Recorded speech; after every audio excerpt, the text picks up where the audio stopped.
एक समय की बात है। रामलाल अपने परिवार के साथ एक छोटे से गांव में रहता था। उसका परिवार ज्यादा बड़ा नहीं था, लेकिन उसकी एक पत्नी और 2 बच्चे थे और बूढ़े माता पिता रहते थे। वह अपने खेतों में जाता था और अपने खेतों में दिन रात मेहनत करता था ताकि उसके परिवार को कभी भूखा न सोना पड़े।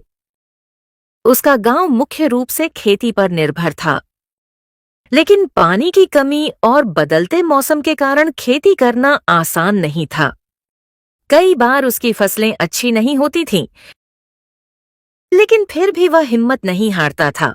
वह हमेशा ईमानदारी से मेहनत करता और भगवान पर भरोसा रखता था। एक साल गांव में भारी सूखा पड़ गया। कई किसानों की फसलें खराब हो गईं और उन्होंने कर्ज लेना शुरू कर दिया। कुछ किसानों ने अपनी जमीनें तक बेच दी थीं। रामलाल की हालत भी बहुत खराब हो गई थी, लेकिन उसने सोचा कि वह अपनी मेहनत करके इस कठिनाई को पार कर लेगा। एक दिन जब वह अपने खेत में काम कर रहा था, तभी उसे जमीन में कुछ चमकती हुई चीज दिखाई दी। जब उसने ध्यान से देखा तो वह एक लोहे का पुराना बक्सा था। जब उसने देखा तो उसमें सोने चांदी के गहने और सिक्के से भरे हुए थे। यह देखकर वह हैरान रह गया। उसकी हालत पहले ही बहुत खराब थी। अगर वह उस खजाने को रख लेता तो उसका जीवन पूरी तरह बदल सकता था और वह अमीर बन सकता था, अपने परिवार की सभी परेशानियों को दूर कर सकता था और आराम से राजा की तरह जी सकता था। लेकिन उसकी आत्मा ने उसे रोक दिया। वह सोचने लगा कि यह खजाना तो मेरा नहीं है, ये किसी और का है, जिसे इसे पाने का पूरा हक है। अगर मैं इसे रख लूं, तो मैं अपनी ईमानदारी से धोखा करूंगा। रामलाल बक्सा लेकर गांव के मुखिया के पास गया और उन्हें पूरी घटना बता दी। और गांव के लोग उसकी ईमानदारी से बहुत प्रभावित हुए।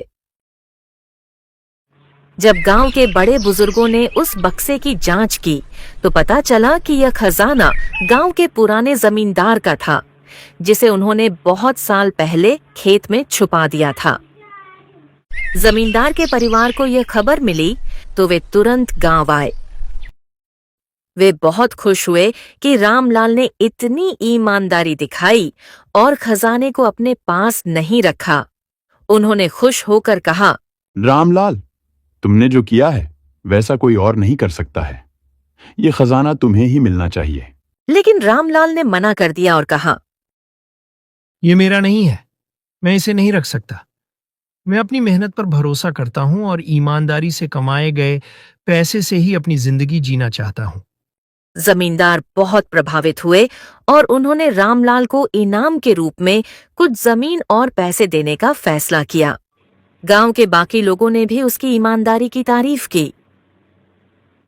रामलाल ने अपनी मेहनत से उस जमीन को उपजाऊ बनाया और उसमें खेती करना शुरू किया।